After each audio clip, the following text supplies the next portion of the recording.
For more than 2 years, Ukraine has lived under the weight of Russia's full-scale invasion, enduring destruction, displacement, and unimaginable loss. The war, which began in February 2022, shook the global order, destabilized economies, and left millions of Ukrainians in uncertainty about their future. Entire cities were reduced to rubble, industries collapsed, and millions sought refuge abroad. Yet despite the devastation, Ukraine has persisted with remarkable resilience, and in recent months a subtle shift has emerged. On the battlefield, in diplomacy, and in daily civilian life, signs of cautious optimism have appeared, suggesting that the darkest clouds may be lifting. But as a fragile sense of hope takes root, it is shadowed by the unpredictable influence of Donald Trump, whose words and actions carry the potential to alter the trajectory of the war in Ukraine's future. Ukraine's sense of relief stems from a mix of military, economic, and diplomatic developments. After months of stalemate, Ukrainian forces have made tactical advances in the Donbas and southern regions. Though modest in scope, these gains have been symbolically important, boosting morale among soldiers and civilians alike. Ukrainian air defenses, strengthened by Western-supplied systems such as the Patriot and IRIS-T, have also achieved increasing success in intercepting Russian missile and drone strikes. Once devastating attacks on power plants and urban centers have become less frequent and less damaging.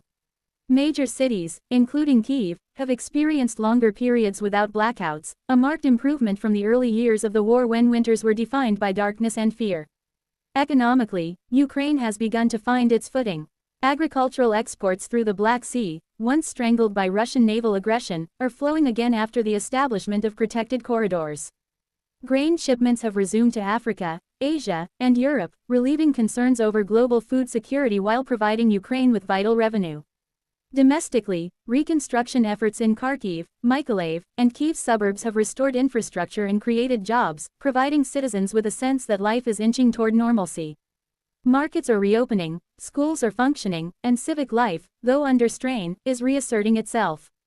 These steps, however small, carry symbolic power in demonstrating that Ukraine is not only surviving but also rebuilding. Diplomatically, Ukraine has secured meaningful victories. The European Union has reaffirmed its commitment to fast-tracking Ukraine's membership talks, signaling deeper integration into the Western fold. NATO leaders have also restated that Ukraine's eventual membership remains an open door, even if immediate accession is not on the table. Such developments have provided President Volodymyr Zelensky with political momentum at home and reassured Ukrainians that the sacrifices of war are leading to tangible alignment with the West. The growing isolation of Russia on the international stage, compounded by sanctions and political backlash, further underscores Ukraine's diplomatic gains. Yet this fragile optimism faces a new test: Donald Trump's reemergence on the global stage. The former U.S. president has declared that he is working to arrange direct talks between Russian President Vladimir Putin and Ukrainian President Volodymyr Zelensky.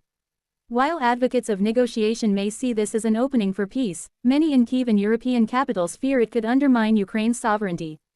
Trump has repeatedly suggested that Ukraine may need to make territorial concessions to Russia in exchange for an end to the war.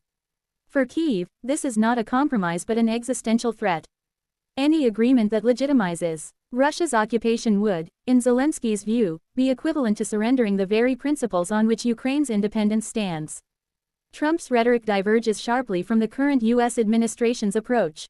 While President Joe Biden has framed the conflict as a fight for democracy against authoritarian aggression and pledged long-term support for Kyiv, Trump has questioned the value of continued military aid, portraying it as a drain on American resources.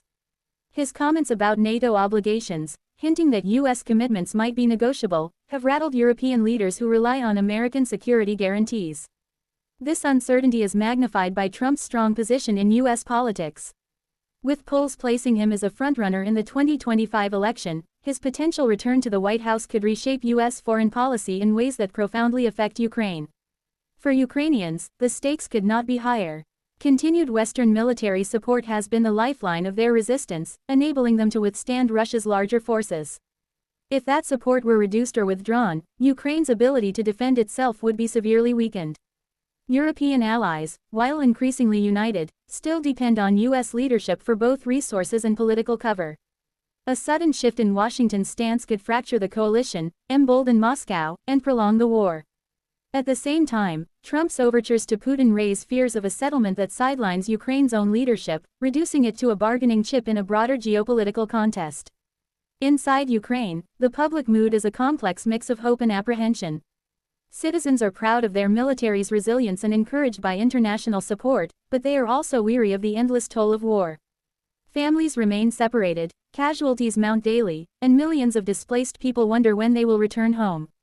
For them, the possibility of a U.S. policy shift that favors Moscow is not an abstract geopolitical concern but a direct threat to their survival. Ukrainian officials have been careful in their public responses to Trump's statements, balancing the need to maintain strong ties with the United States regardless of its leadership while firmly rejecting any proposals that compromise territorial integrity. In Moscow, Trump's remarks are being watched with interest. Putin has long sought cracks in Western unity, and the prospect of a U.S. leader willing to negotiate on Russia's terms offers potential leverage. Russian propaganda has seized on Trump's comments to argue that Ukraine's Western backers are divided, portraying time as being on Moscow's side. If Russia believes that international support for Kyiv may weaken after the U.S. election, it may be incentivized to prolong the conflict, betting on a more favorable outcome later. For Europe, the situation is equally delicate. Leaders in Berlin, Paris, and Brussels are pressing ahead with long-term support for Ukraine, pledging to fill any gaps left by wavering U.S. policy. Yet the reality is that Europe's military capacity remains limited compared to America's. The EU's promises of financial aid, security guarantees, and accelerated integration are meaningful, but they cannot fully replace the scale of U.S. contributions. The challenge for Europe is to demonstrate that its commitment to Ukraine is not contingent on the occupant of the White House, while preparing for a scenario in which Washington steps back. As Ukraine looks ahead, it finds itself at a crossroads. On one side, there is genuine progress, battlefield resilience, economic stabilization, diplomatic victories, and the enduring spirit of its people. On the other side lies the uncertainty of U.S. politics and the disruptive influence of Donald Trump, whose next move could either open a pathway toward peace or plunge the conflict into deeper peril. The lifting of the dark cloud over Ukraine is real, but it remains fragile. For Ukrainians, the question is no longer just how to resist Russian aggression but also how to withstand the shifting winds of global politics. Until Trump makes his next move, the future of this fragile hope hangs in the balance.